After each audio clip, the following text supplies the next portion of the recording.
नमस्कार मित्रों, और मैं इसको बंद कर दूँ। चलिए दोस्तों, आज मैं आपके लिए ना कुछ एडवांस वोकैब लेकर आया हूँ, काफ़ी एडवांस है, तो आपको पसंद आएंगी और इसको लिख लीजिएगा, ठीक है। कहीं शुरू करते हैं। चलिए, पहली जो वोकैब है वो है क्राई वुल्फ। क्राई वुल्फ, इसको भेड़िया जो होता है ना, उसको उच्चारण उसका वुल्फ होता है। क्या होता है? वुल्फ। तो ये क्राई वुल्फ होता क्या है? आपने एक कहानी सुनी थी, एक चरवाहा था और वो देखता है कि कोई मेरी मदद के लिए आता है कि नहीं आता है, तो बोलता है कि शेर आया बचाओ। तो सब लोग जाते हैं, पर वो तो कह रहा है कि मैं तो मजाक कर रहा था। एक बार और बोलता है वो। तो क्राई वुल्फ का मतलब ये होता है कि जब मदद की आवश्यकता हो तब आप मदद के लिए पुकारो, तब कोई ना आए। समझ रहे? तो उसे बोलते हैं क्राई वुल्फ, ठीक है। Stop crying wolf, crying, stop crying wolf. अरे ये बार बार क्राई वुल्फ करना बंद करो। अगर सही में मदद की जरूरत पड़ेगी तो क्या करोगे? तो तब मदद मांगना जब मदद की जरूरत नहीं हो। आपने वो चरवाहे और शेर वाली कहानी सुनी होगी ना, मैंने बता दिया आपको। वो कहता था आ जाओ, शेर आ गया, शेर आ गया, और जब सब लोग लाठी लेके पहुंचे उसने कहा मैं तो मजाक कर रहा था। और जब एक दिन सच्ची में शेर आ गया तो वहां पर कोई मदद करने नहीं आया, उन्होंने कहा कि ये तो वो है। तो अननेसेसरी मदद मांगने को बोलते हैं क्राई वुल्फ। क्राई वुल्फ, ठीक है। जैसे कि मैं एक एग्जांपल देता हूँ। मान लीजिए कोई घर में जिम कर रहा है, कोई घर में जिम कर रहा है और वो कहता है, मजाक में कहता है बचाओ बचाओ, डंबल मेरे ऊपर गिर गया। सब लोग दौड़े पर कोई नहीं आया। पर एक बार असलियत में डंबल ऊपर गिर गया और दब रहा है, वो कह रहा है बचाओ बचाओ, तो घर वाले क्या कहेंगे? मजाक कर रहा होगा। समझ रहे? अब समझ गया। तो कभी भी क्राई वुल्फ ना करें। इसका कैसे इसका यूज करेंगे? Don't cry wolf, don't cry wolf, ठीक है। ये मतलब नेटफ्लिक्स या अमेजन प्राइम की जो मूवियाँ होती हैं उनमें से निकलते हैं वर्ड आपके लिए। चलिए, अगला है ग्रे डिवोर्स। ग्रे डिवोर्स का मतलब क्या होता है? जब 50 साल के ऊपर कोई दंपत्ति तलाक लेता है तो उसे बोलते हैं ग्रे डिवोर्स। क्योंकि जो सफ़ेद बाल होते हैं ना, सफ़ेद को ग्रे बोलते हैं। सफ़ेद को क्या बोलते हैं? ग्रे। मतलब एक्चुअली सफ़ेद नहीं होते बाल, वाइट नहीं होते, वो ग्रे होते हैं, ठीक है। तो वहाँ से वर्ड पता चला कि ग्रे डिवोर्स का मतलब होता है जब बूढ़े लोग तलाक लेते हैं तो उसे बोलते हैं ग्रे डिवोर्स, ठीक है। अगला है bad hair day. Bad hair day का मतलब जानते क्या होता है? बहुत बुरा दिन रहा आपका। बैड हेयर डे का मतलब क्या है? मान लीजिए लड़कियां ज़्यादा इससे रिलेट कर पाएंगी कि उन्होंने बालों में कुछ लगाया हुआ, या जब उठी तो ऐसे एकदम से, जब लड़कियां उठती हैं, लड़के भी उठते तो ऐसे बाल ऐसे बेकार से नहीं हो जाते, तो वहाँ से कहते हैं कि अरे आज हमारे मतलब बाल पूरे खराब रहे, मतलब बैड हेयर डे।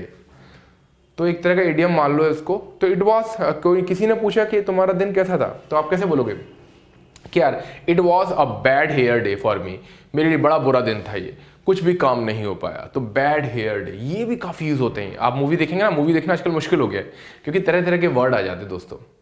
अगला है बाइट टंग। बाइट टंग का मतलब क्या होता है? देखिए, बाइट टंग का मतलब होता है जबान चबाना अपना।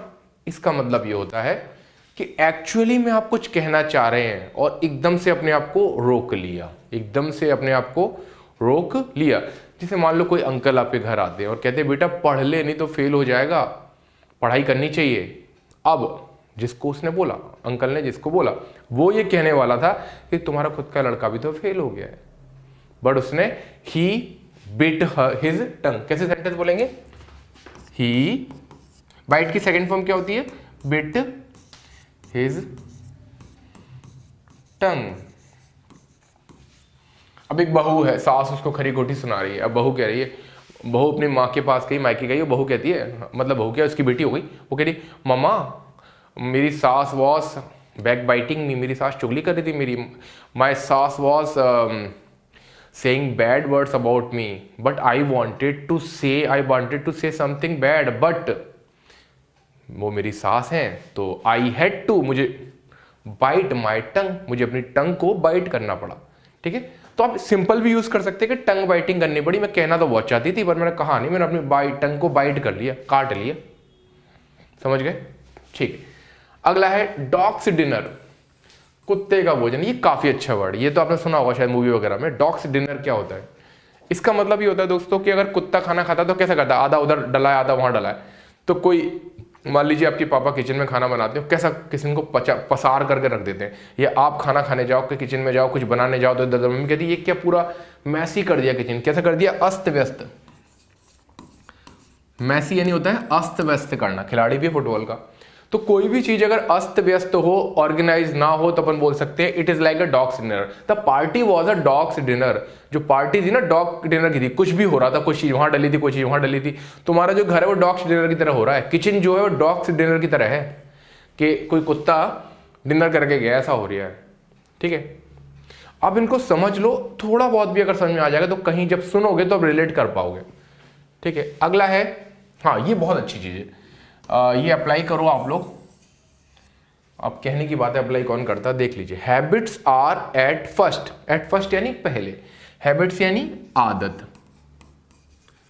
जो आदत होती है ना वो पहले पता है कैसी होती है, मकड़ी के जाले की तरह होती है। मकड़ी के जाले को क्या बोलते हैं, कॉबवेब्स। क्या बोलते हैं, कॉबवेब्स, मकड़ी के जाले, कॉबवेब्स।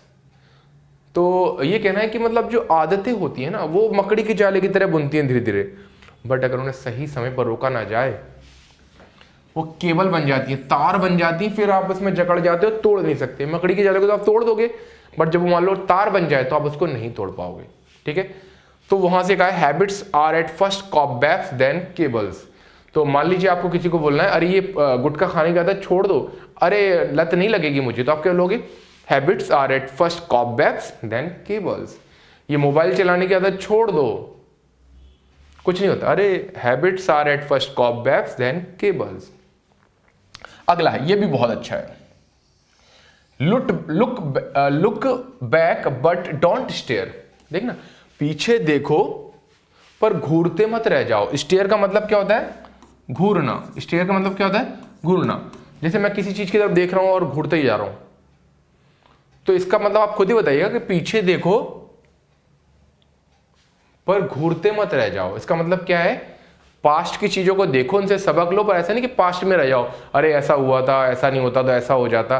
पास्ट को छोड़ो, आगे बढ़ो। ठीक है, तो पीछे जो पास्ट गुजर चुका है वहां पर आप लिंगर ऑन मत करो, वहां पे मत रह जाओ, उसकी गलतियों से सबक लो और कुछ प्रेरणा मिल रही है तो लो और आगे बढ़ो। ठीक है, तो look back but don't stare. किसी को बोल सकते हो, अब कोई कह रहा है यार कोरोना था, कोरोना नहीं होता तो ये होता, अरे ठीक है, look back but don't stare. ठीक है, अगला है feast one's eyes. Feast one's, ये अपॉस्ट्रोफी होगा, फीस्ट वंस आइज, आंखों की दावत, आंखों की दावत। आप पहुंचे किचन में और आपने बोला mama what are you cooking mom. Mummy ने कही I am cooking gujiya, balushahi, gulab jamun, फलाना ढिमकाना, है ना। अब आपने कही अरे माई माउथ इज वाटरिंग, फिर मुझे तो पानी आ रहा है, मम्मी ये फिर मैं खाऊंगा क्या इसको। नहीं बेटा, you will feast your eyes, you will feast your eyes. Feast यानी दावत होती है, तुम्हारी आंखें खाएंगी केवल, तुम नहीं खा सकते, अभी उसकी पूजा होगी, भोग लगेगा। तो फीस्ट योर आई, कितने ये मेरे लिए बना है, नहीं फीस्ट योर आई अभी नहीं मिलेगा, कल मिलेगा। ठीक है, तो फीस्ट योर आई का मतलब होता है आंखों से देख के दिल बहला लो अपना, आंखों से देख के ही दिल बहला लो, उसे बोलते हैं just feast your I, just feast your eyes. अगला है ईट वर्ड्स। ईट वर्ड्स का मतलब होता है शब्द खाना, शब्द खाना।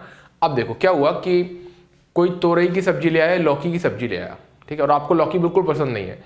अब मान लो कोई आया, मान लो आपकी मम्मी है, उन्होंने कहा बेटा, मम्मी तो खैर क्या आपको पता बनाती है, कोई बाहर से आया, आप किसी के मेहमान बन के गए और उन्होंने कहा मैं आपको लौकी के कोफ्ते खिलाऊंगी, और आपने बोला लौकी के कोफ्ते आई विल नॉट ईट, गंदे, मुझे लौकी पसंद नहीं है।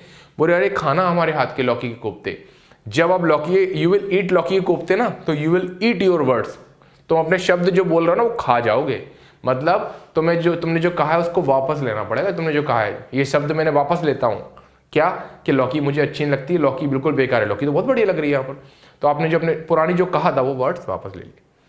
अब किसी ने कहा कि तुम कभी कामयाब नहीं हो सकते, और वो बंदा कामयाब हो गया, तो कहता है now I am eating my words. समझ गए, अपने कहे को वापस लेना। अगला है curate egg, curates egg. Curates egg का मतलब होता है 50-50। क्यूरेट्स एग का मतलब क्या होता है 50-50। जैसे आपने बोला कि बेबी जॉन रिलीज हुई आज, तो Baby John is a curate's egg. क्यों, पिक्चर अच्छी है, एक्शन है, बट रीमेक भी तो है, पहली तो देख चुके हैं ना, तो 50-50 है। ठीक है, किसी ने बोला क्यों तुम बबली के लिए मोड़ा देखने गई थी, कैसा है मोड़ा, अरे मोड़ा लंबा है, चौड़ा है, बट सैलरी कम है, तो कुछ चीज़ अच्छी है, कुछ चीज़ बुरी है। क्यूरेट्स एग, ठीक है। मुझे लगता है काफ़ी अच्छे वर्ड रहे, मुझे पढ़ाते हुए भी अनुभव हुआ कि काफ़ी अच्छे वर्ड हैं, आप इनको नोट कर लीजिएगा।